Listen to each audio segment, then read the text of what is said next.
Hello, ladies and gentlemen. Welcome to the Joe Emilio Show. I'm your host, Joe Emilio, and as you can see with me is the newly elected mayor of Cape Town, Geordin Hill-Lewis. Jordan, how are you doing? Very good, Joe. Nice to be with you. Thank you so much for making time to come onto this show. I'm truly Right. honored, and once again, congratulations. How has the Thank first you. week of being mayor been like? It's been the schedule's been incredible. Very little sleep, but the content matter has been hugely intellectually stimulating and engaging, and it's all the kind of stuff that I really love. All the complex public policy issues, problems to solve, ideas to generate. So I have loved it intellectually, but it has been very, very busy. But good fun, exciting. Awesome. Any like just like a fun little question here.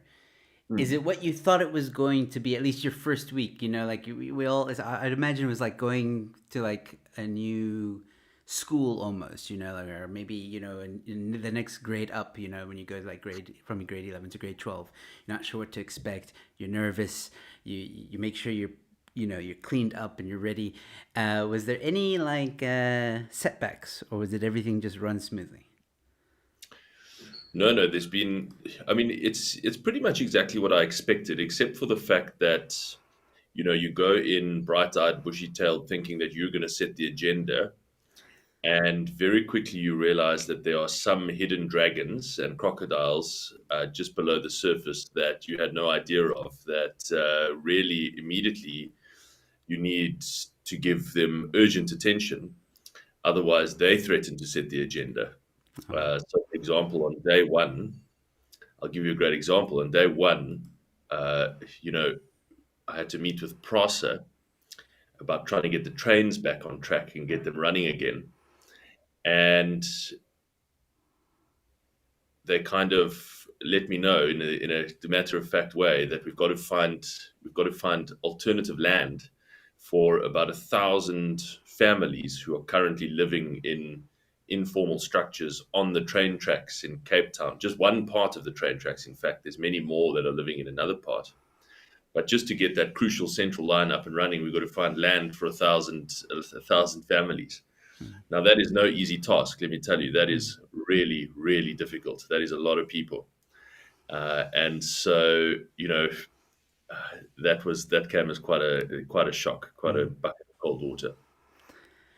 geez, yeah. One of the things I was going to talk to you about was the homeless situation in Cape Town. So let's start there then, very quickly, because just so everybody knows, I actually don't have Gordon on for a whole hour. Unfortunately, he has pressing matters to attend to. He's the mayor of Cape Town, guys. We're lucky that I got him for 40 minutes. So let's try and use the time wisely or sparingly as possible. So let's get right into it. So the homeless, right? So um, is it true? Because I read an article and I saw a headline. So maybe 2 3 months ago, City of Cape Town wants to fine the homeless. Do you not see a problem with that? I mean, honestly. So the city this is another one of those really, really complex. In fact, it may be the most complex at the moment. Public policy issues that you have to get your head around. The city was trying to find a way to legally really encourage people off the streets and into alternative shelter accommodation, or back to their homes if they have family homes, or into drug rehabilitation and treatment facilities and centers and so on. So the way that the city came up with, and this is obviously in years gone past, was to issue homeless people who did not want to accept alternative accommodation with a compliance notice, and if they don't comply with that compliance notice, to give them a fine. Which was the thinking was that the only legal way, not that there was any intention for anyone to ever pay the fine, but to actually try and encourage them off the streets.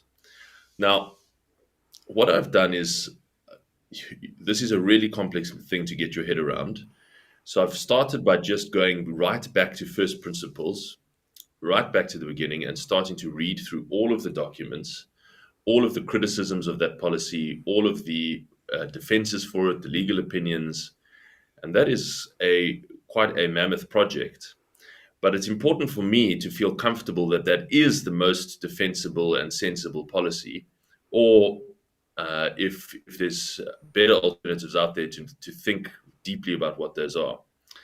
And part of that is going to be to have some open discussions with the experts who work in this field, mainly the NGOs who work in this field, social workers, the Department of Social Development, and I might even take that to the extent of just going to discuss it with some people who are living rough on the streets themselves.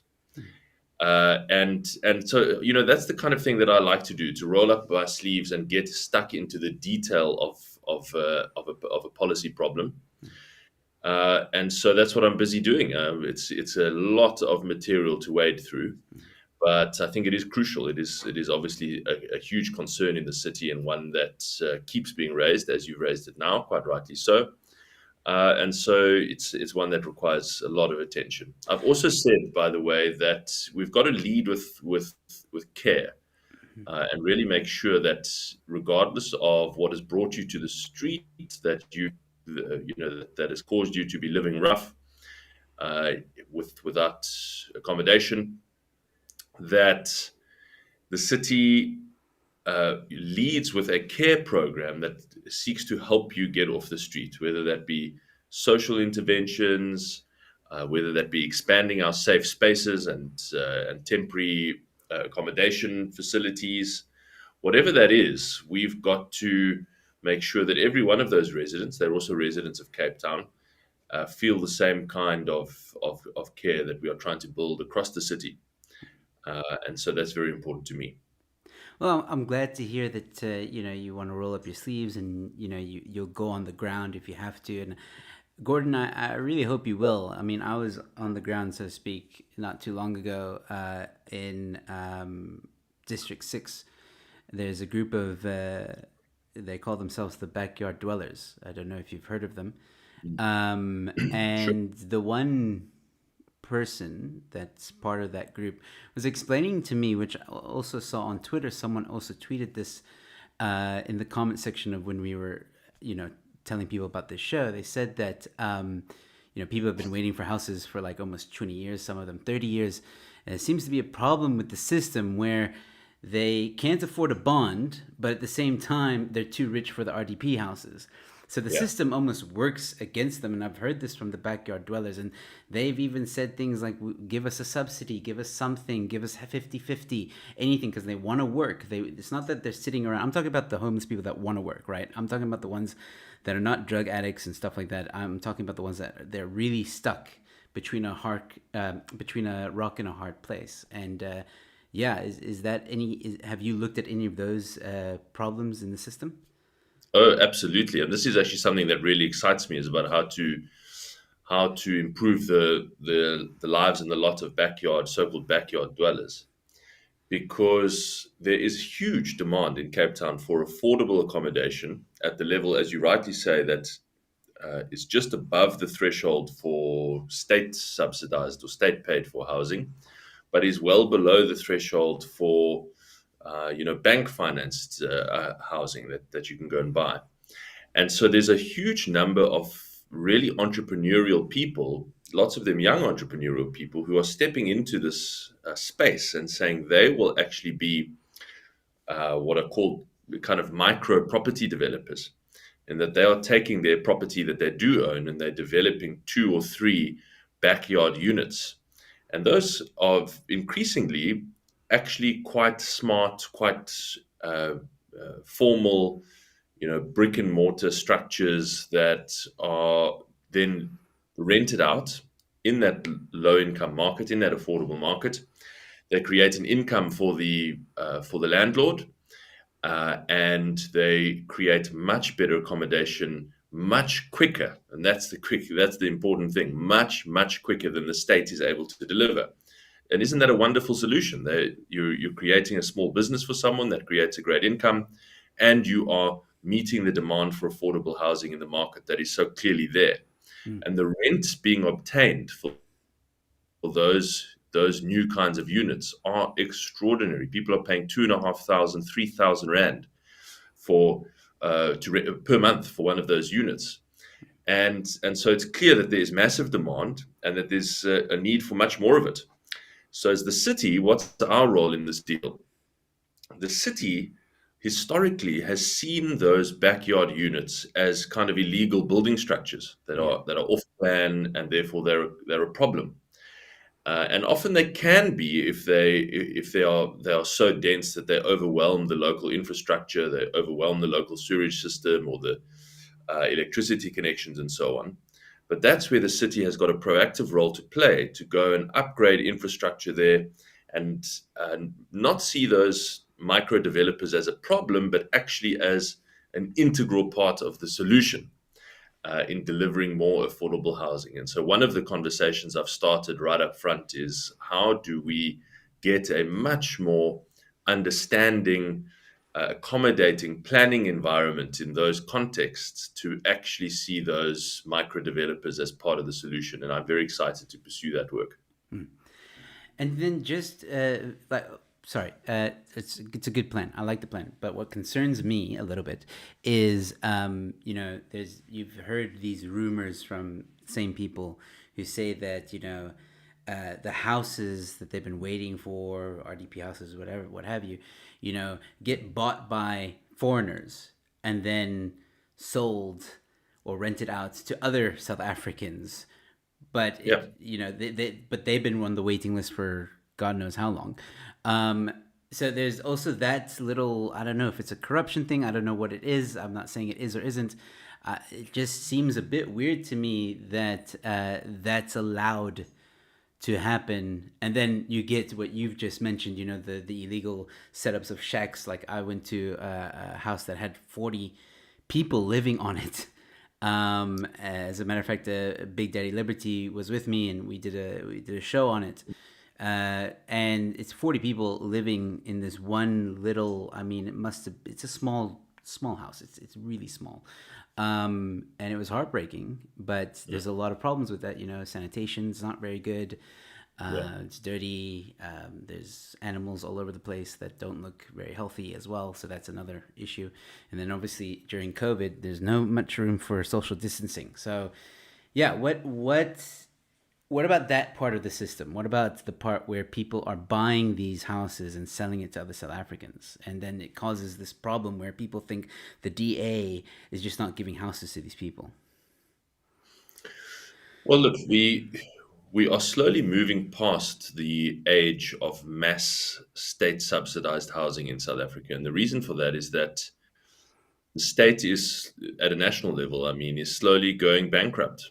And I've spent the last few years talking about South Africa's financial crisis, Mm-hmm. which is just, it doesn't show any signs of turning around at the moment. It's if anything getting worse. Yeah. So you're starting to see this incredible crunch of all the major budgets in South Africa on all the major services. If you look over the last 5 years, healthcare, education, policing, housing, social welfare, every single one of the basic services on which the poor depend every day has faced massive budget cuts. So there's no way that the state can deliver housing at the scale required to meet the demand. That is why we have to start looking at other solutions like the one I was just speaking about of micro developers to deliver the scale necessary uh, without, with the state playing its kind of proper planning and facilitative role rather than actually trying to deliver the mass quantity of houses necessary itself. Let me say about the the kind of second-hand market, if you will, or the resale market for state housing. Actually, in fact, at the moment, it is not allowed. You're not allowed to sell a state subsidized house for 8 years. But of course, what happens when you give people who are living in absolute poverty an asset that is worth a lot of money and they have got no cash in hand. The problem with South Africans is, of course, they are asset poor and they are cash poor. So if you give them a means of generating cash, cash right now is almost always going to be preferable to a illiquid asset.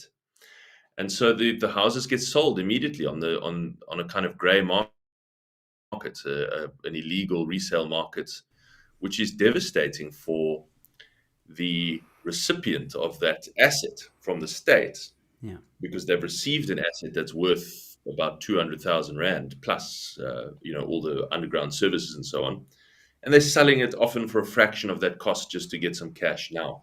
Mm. That sale is never registered through the deeds office, so the person who buys it doesn't really own it, and it creates just a terrible mess. Terrible mess. Mm.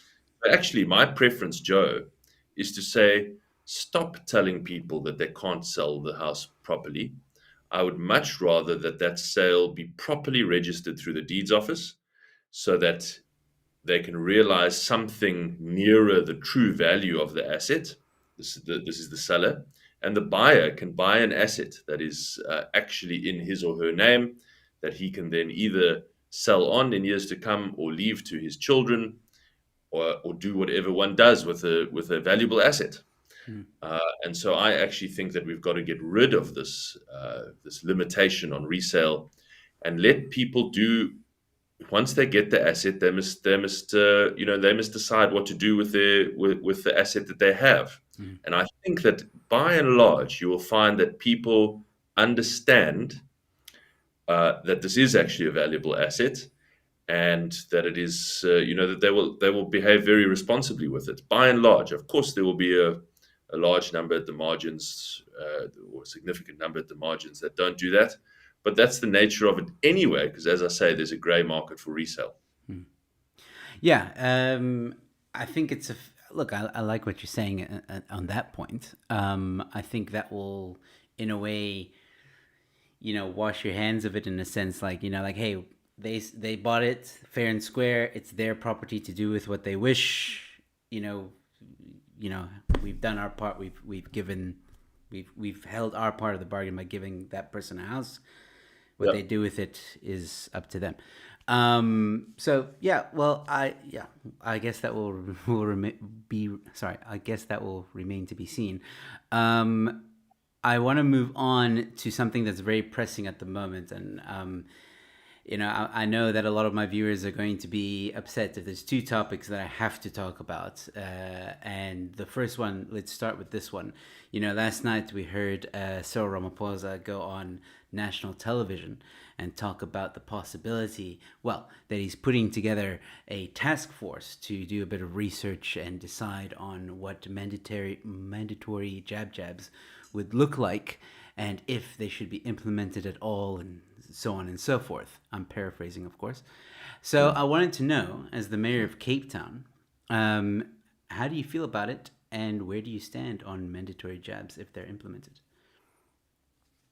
No, I'm not. I'm not in favor of mandatory jabs. I mean, I presume you're not referring to the kind of most extreme case where every single person is required by law or by threat of fine or imprisonment or something to get a jab.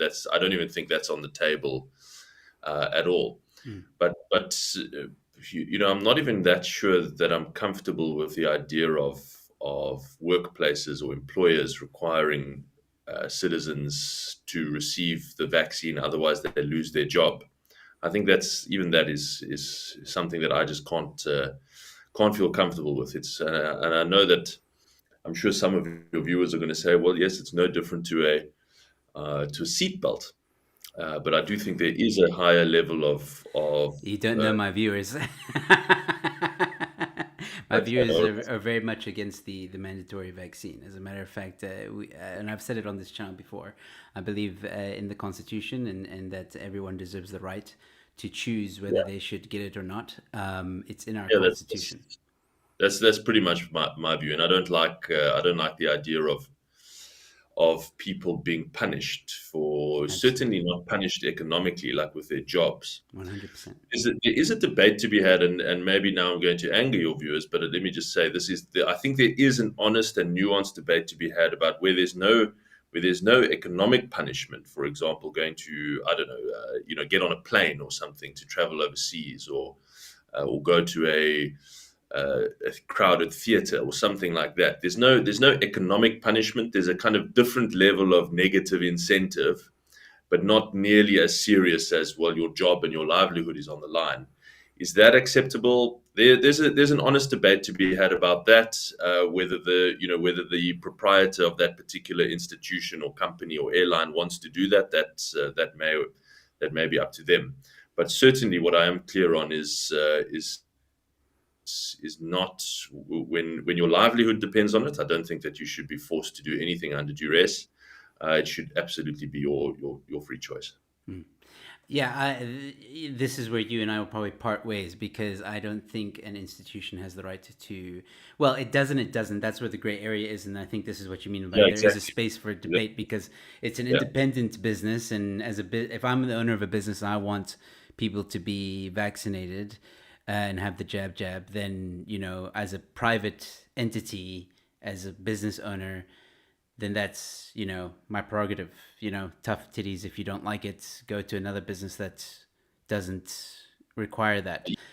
So I hear what you're saying, but at the same time, when the government starts telling certain industries that, hey, you need to start making your employees get the jab, hey, this is going to be a mandate now, where if you go X, Y, and Z, if you go to an event, if you go here, if you go there, you're going to have to be vaccinated. That's what I don't like, because then the companies aren't really doing it on their own. They're Mm. just scared of the government. I don't like that. Yeah. No, I mean, I think we've got a lot more. By the way, I should probably start by doing the responsible thing and saying I encourage every single person to please get vaccinated. I have been vaccinated twice, and I feel much safer because of it. I think that the preponderance of evidence suggests that it really helps to avoid serious illness, but it is entirely your choice, and I don't think that any person can or should be forced to do so. And I certainly, I really object to the idea that anyone should ever lose their job or their livelihood because of such a decision. Hmm. Well, let's hope it doesn't go that way. We'll see what Cyril comes up with in his task force. The idea that he has to have a task force to decide this is just insane. But anyway, just feel like it's more wasted money. Uh, Um, you may have noticed over the last 3 years of President Ramaphosa's presidency that everything has a task force yes. and a committee and an investigation. Yes. I don't know if you ever heard this in Cape Town, in near the Table Mountain somewhere. I saw this headline, something about a baboon that was terrorizing some little town, and they made a task force to find the baboon. It was in the article. Yeah. Doesn't surprise me. This is South Africa. All right, let's move on from the mandatory jab. The next big topic that I know, look, it's also a topic close to myself. I support the movement, very much so. But yeah, I gotta ask, because my viewers are gonna be very upset if I don't. So Cape secession. Um, I would like to know a few things, but first, I want to share with you some interesting statistics. I don't know if you've seen them. Cape Independence Advocacy Group had a poll on August 2021, so this year, a few months ago, and this is what some of the polling statistics that have come out. Western Cape voters now support a referendum, 58% of them, on Cape independence. The other one is 46% of Western Cape voters now support Cape independence itself. So 58 support the referendum, 46 support Cape independence. And then another interesting statistic, Western Cape DA voters now support a referendum, 65% of them. And Western Cape DA voters now support independence, 56% of them. So my By the question... way, I must just say that I love the accuracy of your graphic. You've even got the little Mavericks plane in the Yeah, it's not my graphic, but yeah, it's they do have a few Easter eggs in their graphics, which is brilliant. But the question I have for you is, as again, you know, you, the mayor, okay, would you support the call for a referendum, and would you fight for the people that support it to make it happen? Let me say I do understand the emotional impetus behind that call. People are deeply concerned with the ANC's government of this country. They are deeply anxious about the direction of the country and the trajectory. Uh, and so they are trying to find other ways to deal with that don't include waiting to beat the ANC in a democratic election. But I have devoted a large portion of the first third of my life, or the first kind of half almost of my life, to beating the ANC, and I'm still not done with that project. Part of why I decided to run to be the mayor of Cape Town was to show, in what I hope will be really clear terms, what is actually possible in South Africa for people not just living in Cape Town but everywhere. That South Africa can make progress, that we can have good government, that you can beat poverty over time and grow the economy, and that the problem in South Africa is not with South Africa; it's with the government and the shockingly poor government that we have under the ANC. So I get the emotional impetus. Also, if you paid attention, and I know you did, Joe, to my election campaign, I also said that I really think the future is about stronger local governments stepping up to do much more for themselves. And so there was a strong devolution message, which I really believe in. I really think that the future is not relying on Eskom and Transnet and PRASA and ports, National Ports Authority, all of these failing, South African Airways, Post Office. It doesn't matter what example you pick; they are all failing. Don't wait for them to fix themselves. Just get on with it at a strong local government level and fix it yourself. And that's a big part of my project as well. So that said, it's a long way of saying I'm not a supporter. I'm a passionate South African, and I really want to make this country work. And that's why I decided to run to be the mayor of Cape Town. And I'm still firmly committed to that national South African unified message and vision.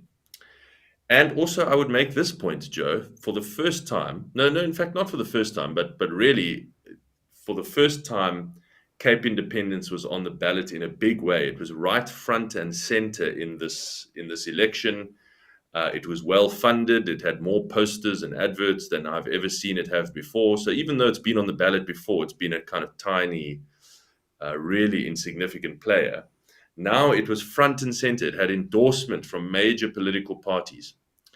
And yet, if you look at the results, man, it got no support. It managed to scrape into council with one seat. And so, I'm not sure that this phenomenon is as powerful and strong as it's often made out to be. And so that's really my position.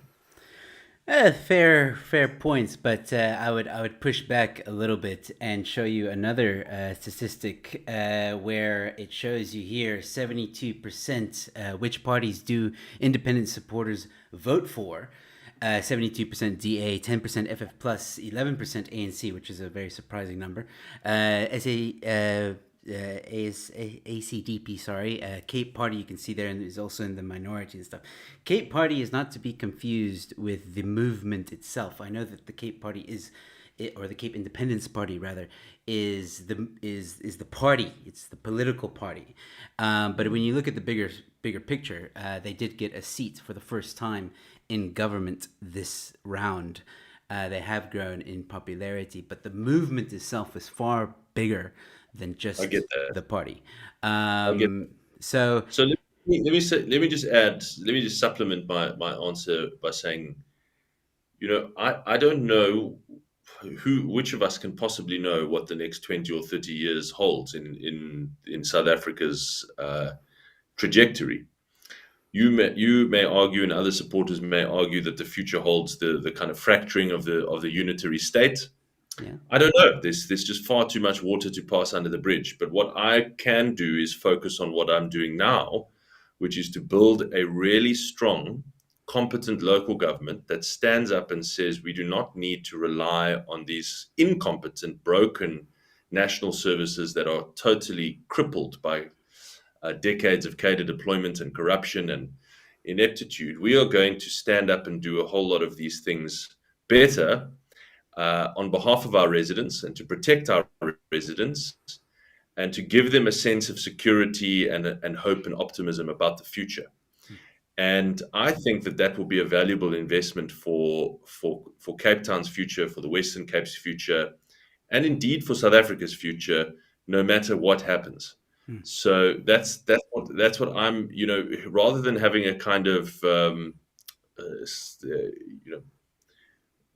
theoretical debate about what the future may hold, I'm busy with the practical work of building it, and so that's really where my passion is. No, and I fully respect that, and I wish you the best of luck with that. And we're going to get into your plans in just a moment, but I just want to add one more thing with regards to Cape secession, which is basically that you mentioned earlier that you don't support it, okay, and that's fine, that's fair, no worries there. I don't dislike you at all for that. You have every right to not support it. But one thing you didn't answer from my question was, if the people want a referendum and they're calling for a referendum, would you at least give the people the chance to vote by saying, you know what, let's have a referendum and see where the chips fall? So the party that I represent has come out to back this, and has, the DA has helped to kind of usher into Parliament a piece of legislation that will help on this. So I suppose yes, but I don't ever see myself campaigning in favour of No, that's of fair. the question. That's fair. That's probably a bridge too far. Look, John Steenhuisen has said the same thing. He'll if the people want a referendum, he'll allow it to happen, but he doesn't necessarily support it. I know that the DA is very big on federalism, and federalism is something that I think it could work. There's no doubt that it could work. But I think that there are some parts of South Africa that are just better off without the ANC completely. And I know federalism will kind of solve that. But speaking of which, let's move on, because I really want to ask you. I mean, I know a lot of people followed your campaign and stuff, and you were very much vocal. The biggest thing that I know about your campaign was load shedding, right? That was your biggest message. We're going to get rid of load shedding. It's going to be a thing of the past. We're doing things to make sure we don't have it ever again. Now, I want to know, how soon? Are we talking next week by any chance? And that's not actually that's not actually far from exactly what some voters think, Joe. That after the day after the election, I'm not even lying to you. I can pull this up and share it. The day after the election, a lady emailed me from Cape Town, because you'll remember the day after the election we went back into load shedding. Yes. And which was so utterly predictable. Obviously, we all knew the load shedding was just stopped for the election, and then anyway. So she emails me. I promise you not. The results weren't even out yet. The results were not even out yet. And she said, "You promised to end load shedding, and now look, we're back in load shedding. You Oh, my lied." word. Because that's how it works, people. It's just a button. It's really Geordin doesn't have to press a button now. And the amazing thing is, Joe, no one, all this time, no one had thought to push that button. So I just went there, and boom, it was all over. Even though there's signs that says don't push, like. So, so no, this is absolutely an obsession of mine, Joe, because I get so outraged. We've had 15 years of load shedding, 15 years, and there's no good reason for it, man. There's just no good reason for it. We have spent hundreds of billions of rands trying to fix ESCOM. It is still not fixed. It is still not working. In fact, this year we've had the worst load shedding ever. And so I'm tired of waiting for these things to be fixed by some commission or panel or commission of inquiry or investigative committee, whatever. Ain't gonna happen. And there's no technical reason for us to have load shedding. That's the key insight, is that we have everything that we need to end load shedding right now. The reason we have load shedding is political, not technical. And so I just thought, well, if there was one place in South Africa that says we are going to end load shedding over time, of course, it's going to take time. It requires us buying independent power from IPPs. And we've got to invest in storage capacity. We've got to do a whole lot of things right over the next couple of years. But we are going to work, and we already are, to end load shedding in Cape Town over time. And what an amazing thing that will be for our Cape Town economy. If we can say to you, wherever you are in the country, come to Cape Town, because this is the one place where at least that you have security of power supply. And so yeah, I am quite obsessed about this. And obviously, you mentioned there's other ways you're going to try and get power. So I'm guessing hydro. The hydrotech is going to be used. Are you using solar? Are you using windmills? Or is there something bigger planned? Nuclear? No. That's above our ability to pay. No. I mean, Cape Town has got sunny skies half the year. It's very, very windy. We've got the Cape Southeaster, the Cape Doctor. We've got everything that we need from renewable energy right here in the city, and we've got the ability to store power through our existing hydroelectric pump storage system. We can invest in new battery storage. So we've got what it takes. We've now got to just. I think that part of the problem was, and I'm probably guilty of this as well, for a time, believing that actually all these promises that we've had, okay, well, what was that famous quote, Joe? In 18 months, load shedding will be history, or something like that. I can't remember the words to that in effect. 2015, I think he said that. Yeah. So it eventually got to a point where you realize actually it's not going to happen. Not going to happen anytime soon, if at all. These institutions are too broken. They're too corrupt. They're too captured by ANC cadre deployment. It's time to fix it ourselves. Yeah, well, I mean, just this past week, I did a video on it. Cyril spoke to Parliament, I'm sure you know, and said that load shedding is here to stay for a while. After years and years of saying, oh, we're going to fix it. Oh, I'm going to fix it. Oh, here's our plan to fix it. We're going to fix it. And then, no, it's here to stay, guys. Let me just explain.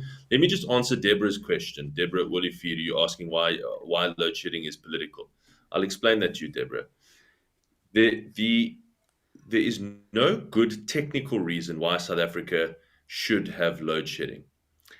The reason that ESCOM is broken is because it has been utterly crippled by corruption, massive state capture, and cadre deployment over the years.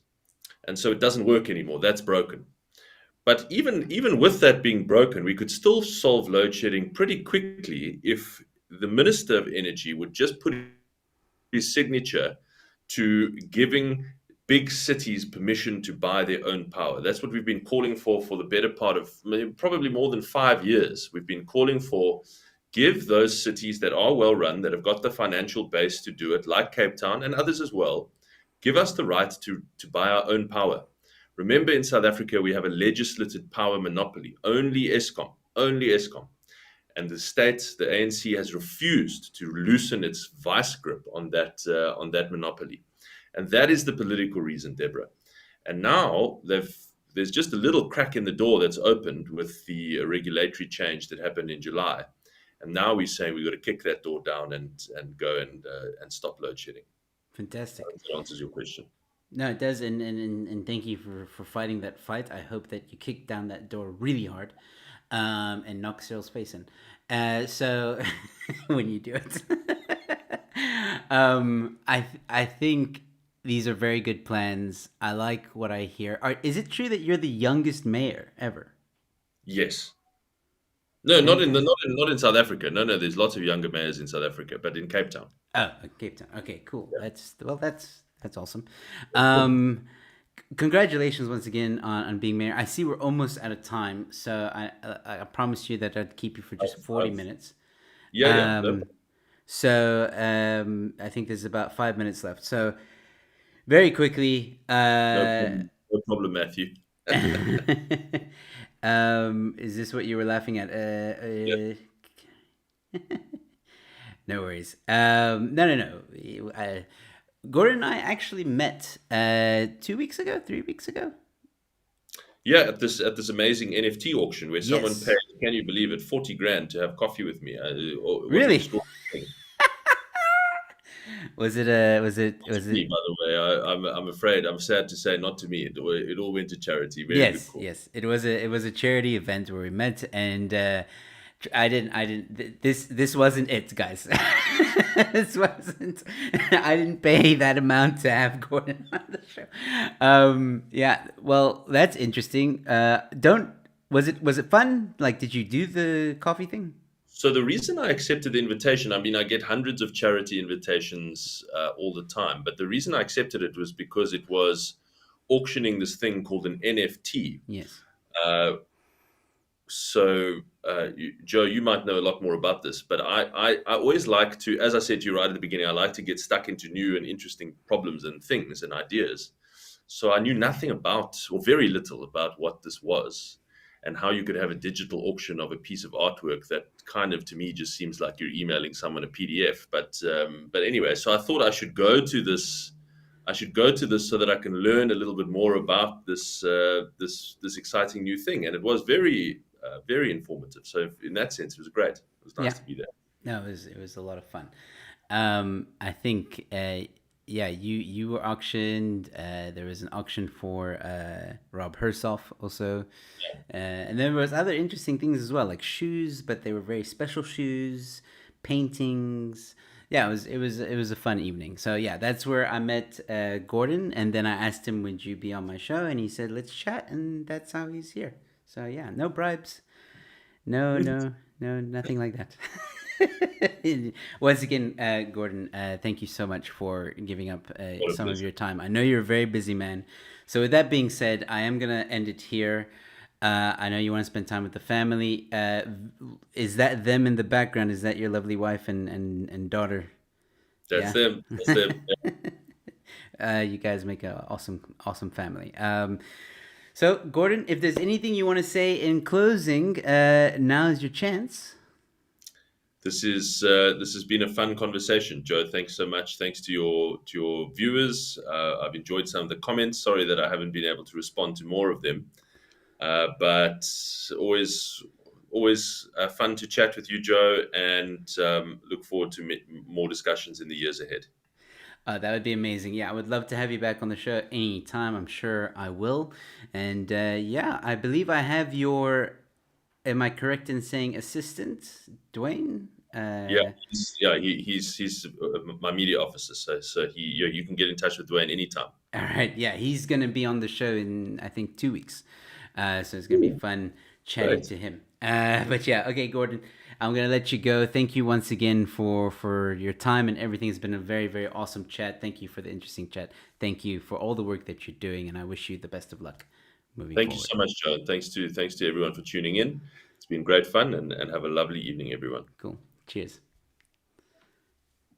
Ladies and gentlemen, that was Geordin Hill-Lewis. Unfortunately, he couldn't stay for the entire hour. This was arranged before we set up the interview. I think it was interesting. And again, that's why I wasn't able to get to some of you guys' comments. I'm really sorry. But if you really enjoyed this conversation, please give a super chat. Be greatly appreciated. Helps support the show quite a bit. And become a member as well. There's some great perks if you become a member. Just click the join button next to the subscribe button. And speaking of which, if you're new to this channel, please consider subscribing. It'd be greatly appreciated as well. I will look at some of the comments here and see if there's anything that I can answer personally. I'll hang around for just another few minutes if you guys want to hang out with me. Let's see here. Okay, so that was answered. Deborah, it's good to see you again. Pet Zoo Film Crew is also here. Avalanti, nice to see you. Gentle Fables is laughing. Gentle, I didn't get a chance to ask him about the water tariff, unfortunately, or the rates and taxes. That was on the list, but yeah, it's I wanted to keep to the time. So hopefully I can get him back, because then he'll trust me with time, and then we can get him back. He's a busy man. He's the mayor of Cape Town now. So yeah. Let's see. Would you like to get a cup of coffee sometime? Absolutely, Matthew. Why not? Seriously, I don't mind. Maybe I should organize like a get together with some of the people that watch the show that are in Cape Town. We can all meet somewhere, like a mug and bean or something, one afternoon when everybody's off. Maybe we can organize that. If you're keen, let me know. I'm gonna be doing a solo stream tomorrow evening. Maybe we can chat about it then. How about that? Tomorrow evening, 7 p.m. I'm doing a solo stream. It's a public one. It's not for members only. Public one tomorrow evening. We'll chat about it then. Tony saying, giving a bit of, thank you, Tony, for tuning in. Arctic. No super chats and memberships until you get your ass back on stage. I'm working on it, man. It's gonna be next year.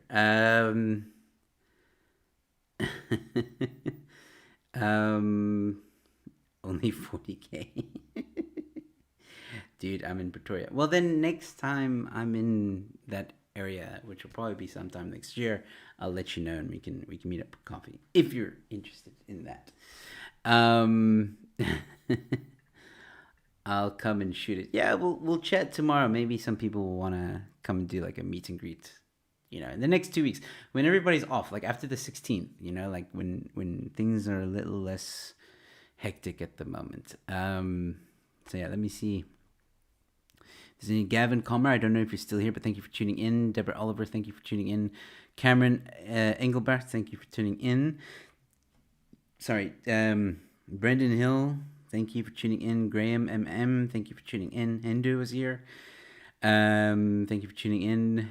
Valerie Cooper, thank you. Haven't seen you in a while, Valerie. Hope you're well.